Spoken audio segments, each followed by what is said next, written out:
He always said, "It's work." But work doesn't text at 2:11 a.m. with a heart and a hotel address. I didn't pick up my husband's phone to snoop. I picked it up to clear a glowing banner that kept pulsing like a tiny blue alarm. The truth is, I was just tidying. That was the last moment of my old life. The moment before the last text he received rewrote the next 1,000. Before I read you what the night whispered, tell me your country and city in the comments. I read them all. It helps to know where other hearts are beating, while mine learns a different rhythm. Our bedroom at 2:11 a.m. is usually a treaty. The good lamp on my side, his cough drops on the nightstand, peace negotiated under a pile of quilts. That night, light leaked through the weave, blue as aquarium water. The phone vibrated in a quick, polite shiver, then another, like a secret practicing its entrance. He rolled over, sleep mumbling the phrase that has covered everything from late meetings to unreturned calls. "It's work," he said, and flipped the phone face down as if darkness were a password. The blue halo around the case kept breathing.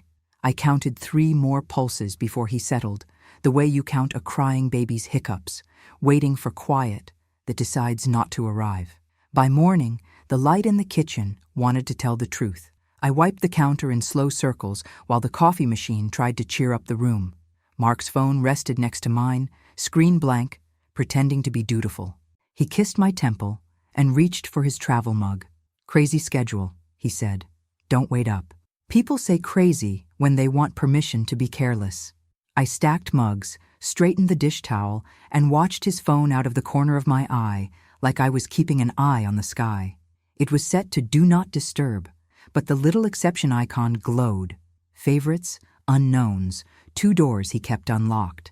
I stirred the coffee I'd already oversweetened and asked, "Who's in your favorites now?" "I never remember." He kissed the air near my cheek. "You," he said, with a smile that fit and a tone that didn't. After he left, the house made its ordinary sounds. The dishwasher's muffled sermon, the neighbor's garbage truck psalm, the radiator's skeptical clicks. I tried on a list of explanations.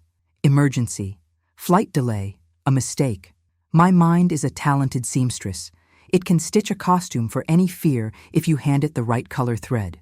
At 9:13, our son's group chat chimed. A photo of a shiny new apartment key in Tyler's palm and a skillet of eggs that deserved applause. "Proud of you," I typed, and gave it a heart. I carefully didn't think about whether my husband had hearted anything at 2:11 a.m. The phone sat on the counter like a guest who pretends not to listen. Around 11, I moved it to wipe a ring of condensation, and that's when the lock screen hiccuped alive and flashed a sliver of words before swallowing them again. I didn't see all of it, just enough to hear a sentence breathing behind the door. I set the phone down exactly where it had been and tried the oldest skill I own, waiting. If a secret wants airtime, it will schedule itself. At noon, I made a salad I didn't eat. At 1, I reorganized a drawer that wasn't messy. At 2:14, the phone woke like a cat stretching, blue glow, a soft vibration, and the lock screen delivered the full preview as if it had grown bored of my patience. Suite booked under M&V, use back entrance. Friday, 7 p.m. Confirmation attached. I stood very still. If you don't move, a decision can't see you yet. Then I picked up the phone, because if the truth is going to bruise you, it should at least be crisp. I could have guessed his passcode in my sleep, because marriage is a museum of small numbers. The year he proposed, the day we signed the mortgage, the street we left behind. I typed them. The phone unlocked with the obedience of a loyal dog who doesn't know it's been trained to betray. The thread was named R, a single letter like an alias who doesn't owe anyone a last name. Messages stacked above like tidy bricks. Maps, logistical nudges, running late, parking, a Monday noon photo of a key card on a marble counter with the corner of a ringed hand in frame. No lip, no face, just the ring I bought him when we still believed rings could forecast weather. I tapped and held the PDF beneath the 211 message. A preview bloomed, the Renslow crest, a reservation number, notes about private billing and back entrance on Pine. I let it go. The preview snapped shut like a clam who has heard rumors about forks. I scrolled, careful not to breathe on the glass. Earlier in the week, Mask the charges as valet and room service. Tuesday, M&V works better. Front desk knows you. Use the side. I took screenshots with the quiet click that sounds like a gunshot when you think you might be the only honest person in the kitchen. The thread jumped again. New bubbles blooming like bruises. R. Forgot. Bank transfer posted. NDA attached. Check your email. Another PDF icon, this one named NDMV. PDF. I didn't open it. I didn't need its vocabulary to translate its intent. Non-disclosure agreements are just apologies written before a sin no one plans to confess. I forwarded the screenshots to my private email, the one I use for recipes and courage. I airdropped them to the old iPad on the desk because Evidence is a nervous traveler and likes to have a friend on the same flight. Then I set the phone down exactly where it had been, like a woman who knows what chain of custody means, even if she learned it last year from a documentary and a friend who left. At 6:40, Mark came home smelling like peppermint and hotel HVAC. Board call ran over, he said, using the gentle, practiced fatigue of men who believe tenderness can chaperone lies past security. Do board calls smell like Pine Street? I asked. He blinked. It wasn't much, but it was honest. He reached for the wine, put it back, kissed the air fortunately close to my forehead, and said he loved how I'd done the chicken. I hadn't done the chicken. The oven did. I was busy making sure my face didn't become a chalkboard where grief could write in the big letters. After dinner, he stood at the sink and lined up the forks like soldiers. He put the phone face down as if I'd trained it to attack. The porch light hummed. The dishwasher took a breath and began. I dried my hands on a towel that had seen better days and set my palm on the phone. He said my name like a fire extinguisher. Olivia. I need your passcode, I said. I want to check something with you. You know it, he said, performing fondness. I want to hear you say it, I said, performing nothing. He recited the numbers the way men say grace, grateful to a tradition, unsure whether anyone is listening. I unlocked the phone and opened messages. We read the bubbles together like a couple reading vows someone else wrote. R. Friday. Back entrance. 7 p.m. Work, he said. Is Ray work? I asked. Is an NDA work? Is M&V work?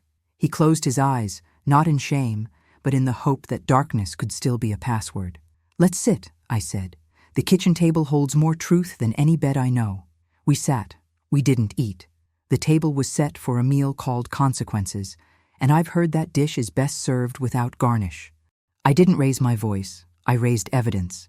You cannot argue with a timestamp unless you're willing to argue with the rotation of the earth. The iPad glowed with a tidy grid of screenshots. 2:11 a.m. message, suite booked under M&V. The PDF preview with the Renslow crest. The line about mask the charges. The NDAMV PDF attachment icon. The mirror photo, key card on marble, ringed hand partially visible. Explain, I said, keeping my tone at a human indoor volume. Shouting is just loud lying. It encourages performance instead of truth. He tried 3 doorways. Doorway 1, it's complicated. Doorway 2, it's not what it looks like. Doorway 3, this is between me and work. I had a key for each. It's arithmetic. It's exactly what it looks like. If work needs valet billing and back entrances, it's not work. It's theater with invoices. I opened the hotel PDF fully this time and exported it to my email. I wrote the subject line, Pine, confirmation. Because naming files is a love language for future me. I pressed on the NDA, peeked just enough to see 2 blank fields, receiving party and consideration, and a space for e-signature waiting like a polite witness. I closed it and added a screenshot of the file name to the grid. What do you want me to say? He asked. The truth, I said, preferably in the declarative mood. He swallowed. His jaw worked a sentence into smaller pieces, chewed it, and swallowed again. I met someone, he said finally. It got farther than it should have. That's not a declaration, I said. That's an obituary for your courage. He tried again. Her name is Ray. Is her last initial V? I asked. Or did you think M&V made better stationery for your secret? Tears arrived. Not the useful kind, the kind that hope the scene will be cancelled. I let them sit on his cheeks and do nothing. Women are trained to mop immediately. I'm trying to stop cleaning messes I didn't make. Tomorrow morning, I said. I'll call the hotel and the bank and Hernan. Tonight I'll sleep. Tomorrow at 7 in the evening, I will be sitting in this kitchen with the porch light on. If you walk through the back entrance on Pine, you will not walk back through this door with keys. He shook his head like a man underwater. You're overreacting. Or I finally calibrated, I said.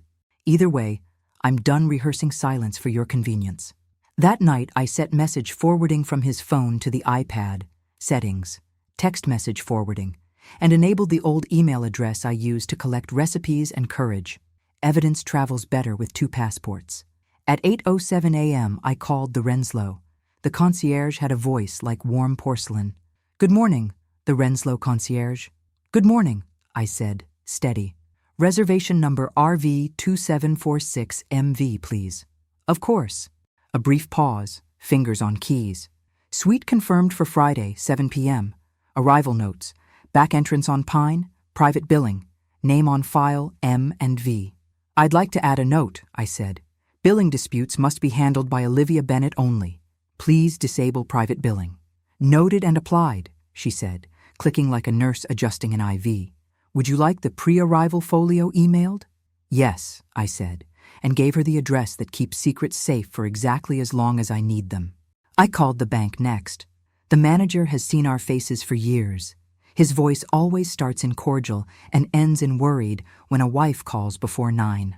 I need a dual authorization flag on all outbound transfers and cashier's checks, I said. Effective immediately.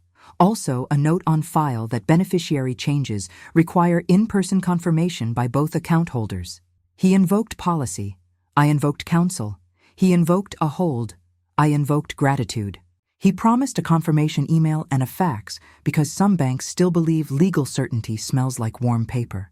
Then I called Hernan. He listened the way lawyers pray and parents pretend not to panic. Preserve, then proceed, he said. Number your facts. Export your files. Forward the concierge folio.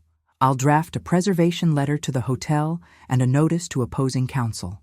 Any use of shared funds to maintain the reservation constitutes misappropriation. If you want it, I can prepare temporary restraints language for the court clerk's stamp by afternoon. I want rails, I said. I don't know yet whether I want the train. Rails then, he said, and a kitchen table that knows its jurisdiction. At 12:16 p.m., the pre-arrival folio hit my inbox. No charges yet. Private billing disabled glowed like a small, happy verb. I printed it and tucked it into a blue folder labeled Pine. I taped a yellow sticky to the front that said, 7 p.m., guest here. The house supervised me while I practiced being the person I wish I'd been faster. I made a pot roast because carrots accept neglect and still turn out sweet. I set the table with plates that could take a blow. I put my phone face up and his phone face down because I'm not a quick learner. But I learn. At 5:49 p.m., the iPad chimed. R. Leaving now. Back entrance easiest from Pine. My stomach clenched, then relaxed, then found the rail it had been promised.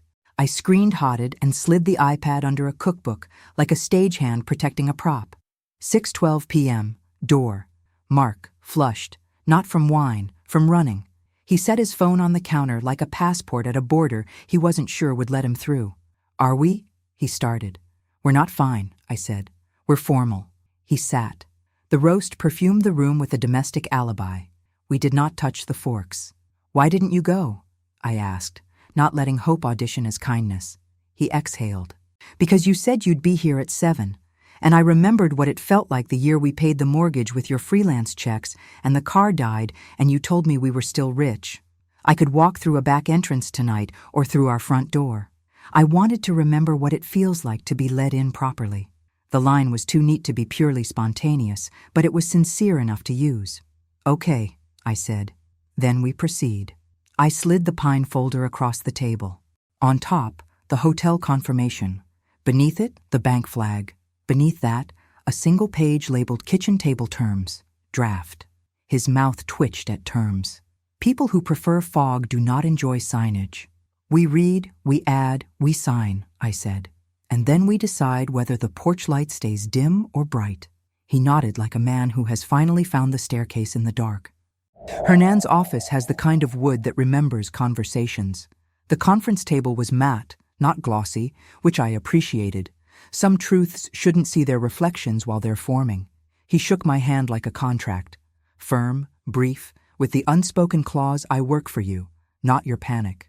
Facts first, he said, uncapping a fountain pen. No adjectives until I ask for them. I slid the pine folder across.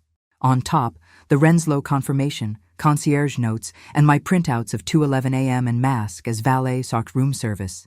Underneath, the NDA file name screenshot, the mirror keycard photo, metadata export, and my inventory. He scanned without interrupting, his pupils tracking like a scanner bar. Good, he said. You're ahead of 90% of people who sit in this chair. I don't want a medal, I said. You're not getting one, he replied. You're getting rails. He spoke in numbered steps, each with a verb that felt like a stud driven into the frame.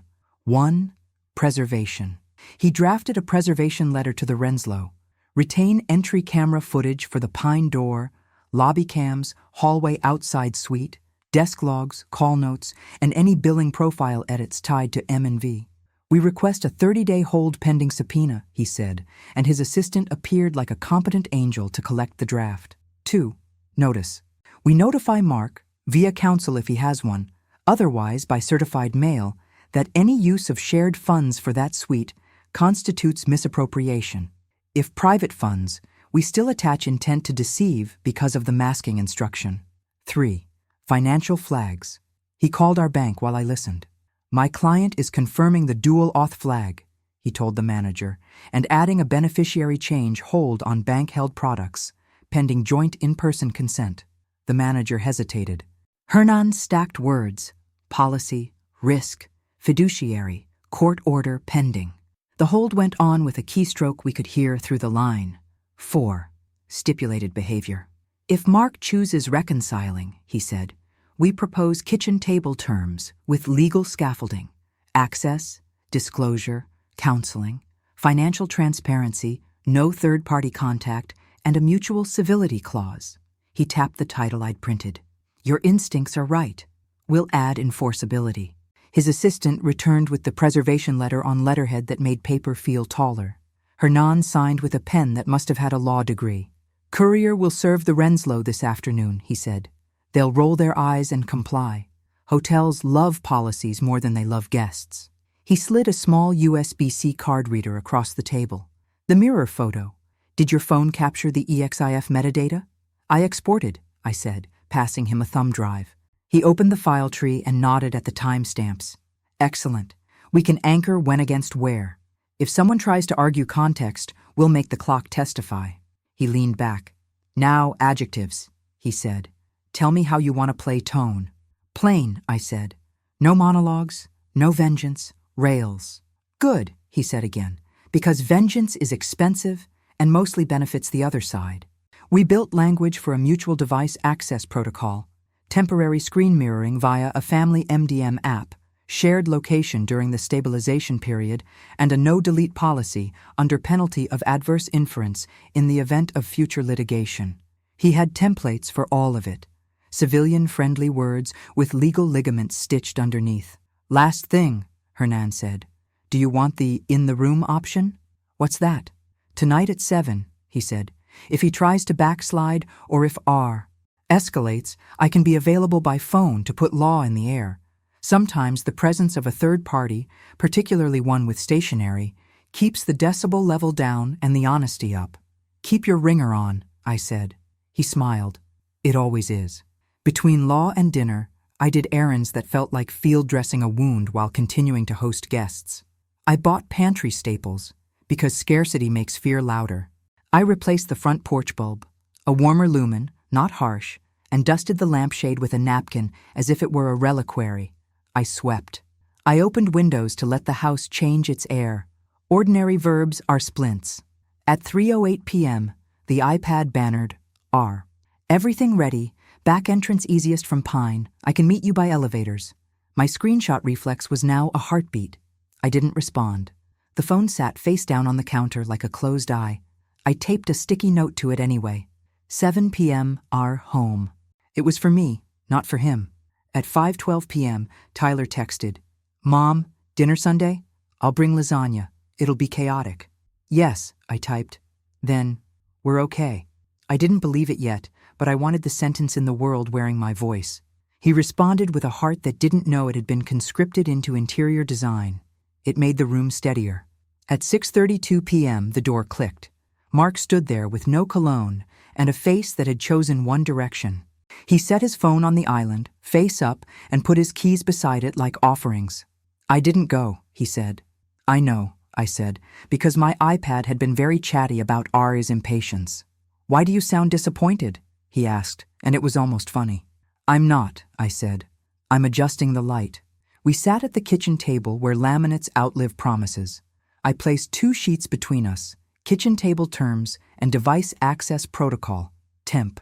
He read silently at first, then aloud, the way you read laws to yourself when you're trying to memorize their shape. "Full disclosure," he said. "No parallel devices, passwords exchanged, cloud backups linked." He recited his passcodes, 2-factor prompts chimed, and I added a shared email address with a password so goofy it would make a teenager proud. We linked Find My for location and turned on screen time reports. Numbers have a way of teaching shame without yelling. "No third-party contact," he read, "including but not limited to R." He opened his phone, scrolled to R, and typed, "I won't see you again. Do not contact me." Dots appeared, vanished, appeared. "You always say that." He forwarded the reply to our shared archive. Then he blocked the number and toggled silence unknown callers off, then on again, showing me the setting like a penitent boy with pockets turned out. I didn't applaud. I initialed the line. "Counseling," he read, grimacing. "Tuesdays 5 p.m. "Grimace again and I'll choose Thursdays at 7, I said, "during your favorite game." He half smiled, then stopped, correctly deciding humor is a salt you add after taste, not before. "Financial transparency," he continued. "Dual authorization flag remains. No private billing. Beneficiary changes require both signers in person." "Sign here," I said, pointing to a line Hernan had helpfully labeled acknowledged. He signed, I signed, the paper didn't tremble, and the kitchen got 2 degrees warmer. "Tone," he read. "No yelling, no martyrdom. Break tone, make tea, apologize first." He looked skeptical, then nodded, then went to the kettle. "Might as well practice," he said, and I almost laughed. Not at him. At the sentence practice had chosen us. While the water heated, I texted Hernan. "He's here, signing." He replied with a thumbs up and, "Preservation letter served. Hotel confirmed hold." The kettle clicked. Mark poured. We didn't drink. The table approved anyway. His phone buzzed. Not a text. Unknown call. He flinched. I shook my head. "Speaker," I said. He answered. Silence. Then a voice pitched between sweet and siren. "So, 7 turned into tea?" Mark pressed speaker. "Don't call me," he said. "This number is closed to you. You're performing," the voice said. "She's making you." "I'm choosing rails," he said. It wasn't a perfect sentence, but it was ours. "Enjoy your porch light," she said, hanging up with a smile you could hear. He blocked the number. I documented the call log like a court reporter. Then we signed the last line. "If separation, then clean. No ambushes, no disappearing money. Keys returned with dignity. Porch light remains for safety, not nostalgia." "Now what?" he asked. "Now we do nothing dramatic for 72 hours, I said. "We practice. We let the house recognize us again." We did. Practicing looks unimpressive if you photograph it. 2 phones stacked. A calendar with 3 fresh rectangles. A man washing a mug he actually intends to put away. Practicing is how ordinary people teach their lungs to breathe in a different rhythm. By the second morning, habit had stopped filing appeals. That's when the envelope arrived. The mail slot kissed the floor open and shut with a slap. On the mat, a plain manila, no return address, my name printed in block capitals that didn't know me. Inside, a single 4x6 photo, the mirror shot of his ringed hand, and the keycard, printed glossy, plus a sticky note in the same blocky hand. "You left this where anyone could see." I placed the photo face down on the table and the note on top of terms like a bold student in the wrong classroom. We're not going to let pictures decide our tone, I said, more to the table than to him. He nodded, jaw tight, grief freshened by the rich oxygen of daylight. Careful or honest? I asked. Honest, he said, and he meant it to the shapely extent people mean things inside 2 days of trying. Good, I said. We have counseling Tuesday. Do we tell Tyler? He asked. When the news becomes a gift, I said. Not a grenade. He exhaled. Then not yet. I slid the face-down photo into pine behind the folio. Paper is amoral. It will carry whatever story you feed it. We were learning to feed it verbs instead of drama. Counseling rooms looked the same in every city. Neutral chairs, hungry Kleenex, a plant negotiating a light compromise. Dr. Anaya wore charcoal and compassion. She spoke like weather. Observant, not theatrical. Phones aren't the problem, she said after we recited the abridged edition. They're mirrors. If you don't like the reflection, you can break the glass or you can change your face. That's a little harsh, Mark said. That's a little true, she answered. He confessed using the word selfish and didn't gag. I used lonely and didn't apologize. She nodded when we avoided adjectives. Good. Facts have more edges. Be careful where you put your hands. We agreed to homework. Document daily evidence of respect. 1 line in a shared note. And 1 15-minute Sunday check-in with phones off and the porch light on. What's with the porch light? She asked, amused. It's our dimmer metaphor, I said. Trust isn't a switch. Keep it, she said. Couples who find metaphors keep bridges. Back home, the universe decided to test our beam spacing. The doorbell rang. Tyler stood on the porch holding a lasagna like a truce flag. He looked from my face to Mark's, calibrating the thermostat. Hey, he said, gentle. Just felt like cooking too much. He set the dish on the island and tapped the counter with the rhythm of the boy who'd done homework there once upon a bowl of cereal. You good? We're talking, I said. And we're boring. On purpose. He laughed. You? Boring?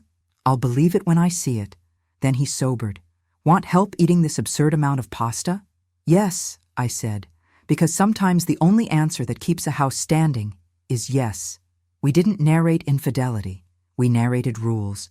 I showed him kitchen table terms with our signatures modestly covered. We're keeping it boring, I said. Boring saves money and marriages. He hugged me with both arms, then gripped Mark's shoulder. Proud of you, he said, which is a sentence adult sons do not say often because it feels like moving furniture with words. I appreciated his effort. After dinner, he wiped the counters and whistled the theme song of a cartoon that used to buy us 30 minutes of shower time on Saturday mornings. The house, smug, created a little echo just for us. When he left, he pointed at the porch light. Don't forget to turn it off. Dim, I corrected.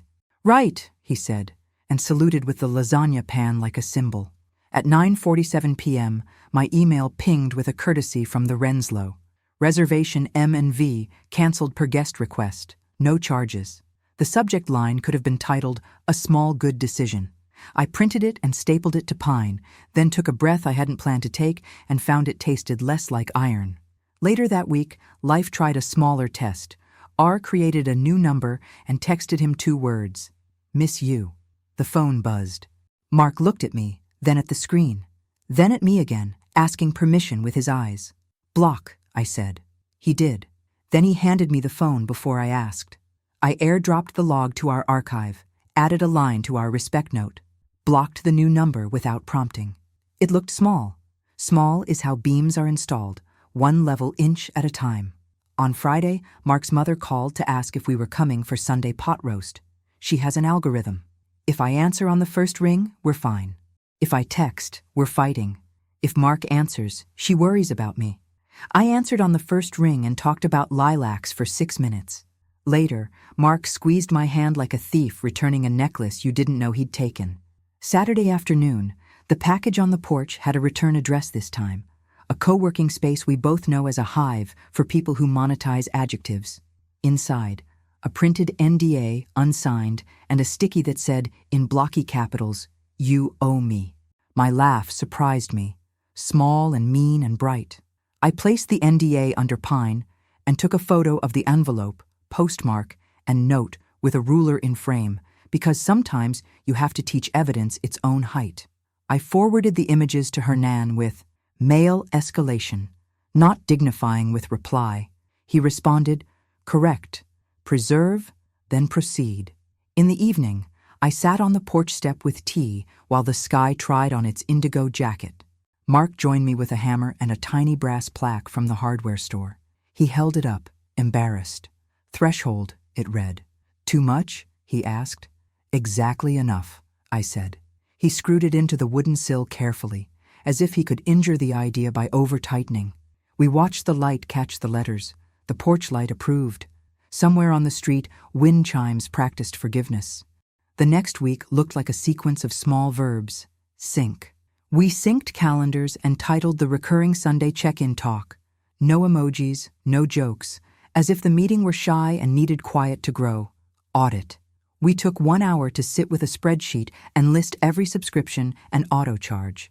We canceled 3 we couldn't remember buying, and 1 we did remember buying for the kind of life we no longer wanted. Mirror. We installed a family device manager that mirrored texts to a shared archive, not to police, but to keep our phones honest by letting them imagine they're being watched. Phones behave better than people when watched. People, oddly, also behave better. Counsel. Tuesdays at 5, Dr. Anaya logged our progress with the absent pride of a gardener. Look at that. You watered. She taught us the 2-sentence rule. 1 feeling, 1 fact. I'm angry. You told me late. I'm grateful. You forwarded the folio. Feelings without facts are storms. Facts without feelings are deserts. We were learning to forecast and irrigate. Mark wrote a letter because I asked, an inventory, not an apology. He titled it, What I Took, What I'm Returning. He listed time, stolen from evenings, billed to work; attention, reassigned to novelty; money, laundered through valet and room service; truth, outsourced to silence. Under returning, he wrote, devices, calendars, Sundays, the key to Pine. He signed it with his full name, not a text initial, and placed it in the porch light folder without ceremony. Paper is a better ceremony than flowers. On Thursday, I got an email from the Renslow with the subject line, Acknowledgement of Preservation. Their legal department confirmed 30-day retention of entry, lobby, hallway footage, and desk logs. I filed it with a sense of pity for a camera that has to remember more than it ought to. I lit a candle and didn't make a wish. Friday found us at the kitchen table with dinner that could have been a photograph in a cookbook for boring people. Baked chicken, salad that crunched politely, water with lemon. He passed me the pepper before I asked. I took that as a respect receipt and entered it under Evidence of Respect number 11 with a smiley face I am not proud of. Do you think this will work? He asked. This is 4 different things, I said. The rails will work. The counseling will help. The porch light will keep raccoons away. Whether we write a life on top of it, that's newer math. He nodded. I can add, he said, slowly. Saturday morning, a pang struck with the speed of a glass falling. It was nothing dramatic. I found his old chargers tangled in a bag labeled business trip. The label made me see a ghost in our hallway, suitcase rolling to a rhythm I hadn't heard. I sat on the floor and folded the cord into a tidy loop I didn't need to make. He came in quietly and sat beside me. I'm not going anywhere, he said. I know, I said. My hands didn't. He took the loop and set it in the drawer marked Cables. Noted, Evidence number 12. Sunday at 6, our talk chimed.